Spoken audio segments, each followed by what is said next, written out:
Hi mga mare ko! Another day, another mini vlog.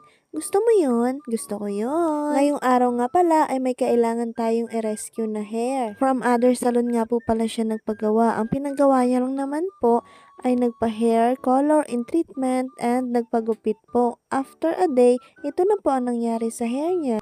Hindi niya daw po nagustuhan ang haircut niya. Daw gikagid ang hair ni client. Ang sabi pa nga ng anak niya is para na daw siyang tinipos. O diba, tingnan nyo naman mga mare, maganda ba yung gupit niya? Kayo na lang humusga. After nga natin ma-analyze ang hair ni client at ma-briefing siya ay gishampoo na natin ang hair niya nang sa ganun ay mawala ang mga chemical at mag-open ang cuticle ng hair ni client. After natin ma-blow dry ang hair ni client ay nagdiretso na tayo sa pag-a-apply ng KOS sa kanyang hair. After 3 to 4 hours, depende sa hair ni client, ay babanlawan na po natin ito.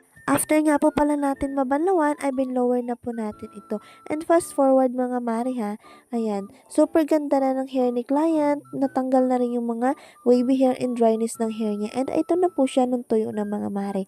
Ayan mare, medyo kumalma na talaga, hindi pa natin yan siya napaplain siya. After nga po pala natin ma-iron mga mare, ito na po ang result ng kanyang hair. Ang ginamit nga po pala natin dito ay product ng Wires. Super ganda nito mga mare and super smooth and super bango niya pa po sa hair. Palamigin lang nga lang po natin ito ng mga 10 minutes or 20 minutes. After nun, babanlawan na po natin ang kanyang hair. And someday wash nga po pala ang ginawa natin dito sa hair ni client mga mare. And ayan mga mare, fast forward natin ang ating video. Makikita nyo dyan, after natin mabanlawan, ayan medyo basa pa. Pinapatuyo natin, pero tingnan nyo mga mare, sobrang straight na ng kanyang hair.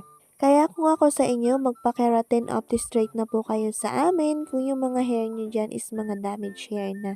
Yun lang mga mare, thank you for watching, bye!